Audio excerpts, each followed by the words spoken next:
नमस्कार। स्वागत है आप सबका राजनीति के इस अखाड़े में। मेरा नाम है अजय सेतिया। मित्रों, लोकसभा में हिंदुओं को हिंसक कहने के बाद राहुल गांधी ने अब नया बम फोड़ दिया है। शनिवार को एक गुजरात में थे, जहां उन्होंने राम जन्मभूमि आंदोलन के खिलाफ ही बयानबाजी कर दी।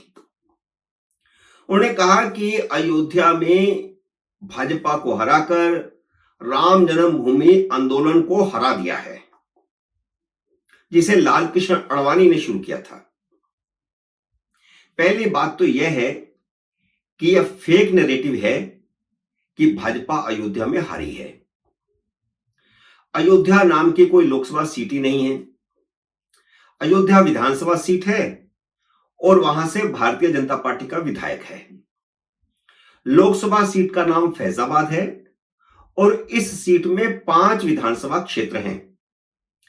इन 5 में से ही एक अयोध्या सेगमेंट है, जो इस बार भी भाजपा जीती है। फैजाबाद सीट की अयोध्या सेगमेंट भारतीय जनता पार्टी जीती है। बाकी 4 में समाजवादी पार्टी पहले जीती थी, अब भी समाजवादी पार्टी ही जीती है। लेकिन अखिलेश यादव से लेकर के राहुल गांधी तक फेक नैरेटिव बना रहे हैं और मीडिया का एक वर्ग भी उनके साथ जुड़ गया है कि भाजपा अयोध्या में हार गई। चलो, यहां तक तो बात ठीक थी, इतना झूठ तो चलता है। लेकिन अभी जो 2 बातें कही गई हैं, उससे हिंदुओं में आक्रोश बढ़ना शुरू हो गया है। एक तो अखिलेश यादव ने फैजाबाद के सांसद को अयोध्या का राजा बता दिया। वैसे तो लोकतंत्र में कोई राजा रानी नहीं होते, लेकिन फैजाबाद के सांसद को अयोध्या का राजा बताने को हिंदू भगवान राम का अपमान मानते हैं। इस मुद्दे को बांसुरी स्वराज ने लोकसभा में उठाया भी था। उसके बाद अब राहुल गांधी ने अयोध्या में भाजपा की फर्जी हार को राम जन्मभूमि आंदोलन का फेल होना बता दिया। अरे भाई, राम जन्मभूमि आंदोलन की तो जीत हुई है। राम जन्मभूमि आंदोलन के कारण ही बाबरी ढांचा टूटा और वहां राम जन्मभूमि मंदिर बना। राम जन्मभूमि आंदोलन के कारण ही भारतीय जनता पार्टी 2 सीटों से 1989 में 85 सीटों पर पहुंची थी और उसकी 3 राज्यों में सरकार बनी थी। 1991 में 120 सीटों पर पहुंच गई और बाबरी ढांचा टूटा 2092 में। और 2092 में बाबरी ढांचा टूटने के बाद तो भारतीय जनता पार्टी 161 और उसके बाद 182 पर पहुंच गई थी। आप 32 साल बाद राम जन्मभूमि आंदोलन को पराजित करना बता रहे हैं, तो आपको मोदी ने बालक बुद्धि ठीक ही कहा है। राहुल गांधी जरा फैजाबाद सीट का इतिहास ही पढ़ लेते या किसी से पूछ लेते तो इस तरह की हल्की बात नहीं करते। जिस आंदोलन के चलते 1989 में भाजपा 85 सीटें जीती थी, उस समय भी जब भाजपा 85 सीटें जीती थी, भाजपा फैजाबाद सीट हारी थी। कम्युनिस्ट पार्टी की टिकट पर मित्रसेन यादव जीते थे।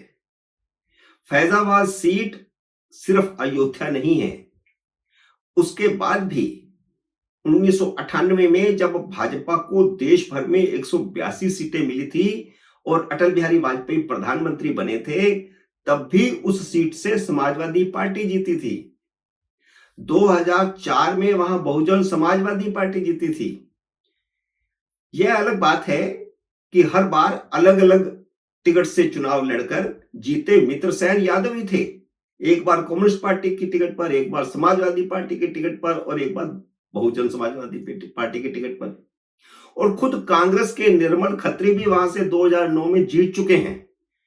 और इतने सालों के बाद अब राहुल गांधी कहते हैं कि राम जन्मभूमि आंदोलन को हरा दिया है। राजनीतिक बैकग्राउंड का पता नहीं होने के कारण राहुल गांधी बचकाने बयान दे रहे हैं और एक सीट पर हार को राम जन्मभूमि आंदोलन की हार बता रहे हैं। लेकिन राहुल गांधी के इन दो बयानों से सबसे ज्यादा परेशान अखिलेश यादव हैं। उन्हें भी लगने लगा है कि राहुल गांधी राजनीतिक तौर पर सचमुच बालक बुद्धि ही है।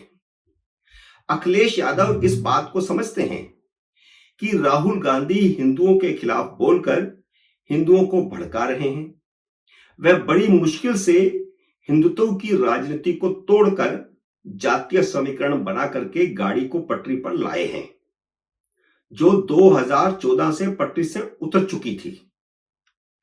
उनके पीडीए फार्मूले से उत्तर प्रदेश में हिंदुओं की एकजुटता टूटी है, हिंदुत्व में दरार आई है, जिस कारण वह 37 सीट जीत पाए और कांग्रेस भी 6 सीटें जीत सकी अखिलेश यादव की रणनीति के चलते। लेकिन राहुल गांधी को यह गलतफहमी हो गई है कि समाजवादी पार्टी उनके कारण और सिर्फ मुस्लिम वोट बैंक के कारण जीत गई है। अखिलेश यादव को लगता है कि राहुल गांधी के हिंदू विरोधी बयानों के कारण हिंदू वोट बैंक फिर से एकजुट हो जाएगा, तो सारा गुड़ गोबर हो जाएगा। हिंदुओं ने राहुल गांधी के बयानों को बहुत गंभीरता से लेना शुरू भी कर दिया है। जो गलती हिंदुओं से 2024 के लोकसभा चुनाव में हुई, 1 महीने बाद ही उनको उसका एहसास होने लग गया है राहुल गांधी के बयानों से। यहां तक कि लंबे समय से अज्ञातवास भोग रही नुपुर शर्मा ने भी एक हिंदू संत के कार्यक्रम में जाकर राहुल गांधी के बयान पर कड़ा ऐतराज जताया है और जिस तरह की राजनीति देश में हो गई है उस पर उन्होंने बहुत नाराजगी का इजहार किया है। नुपुर शर्मा का वीडियो शनिवार को सामने आया और कुछ मिनटों में ही वायरल हो गया, जिसे 24 घंटे के अंदर ही करोड़ों लोगों ने देख लिया।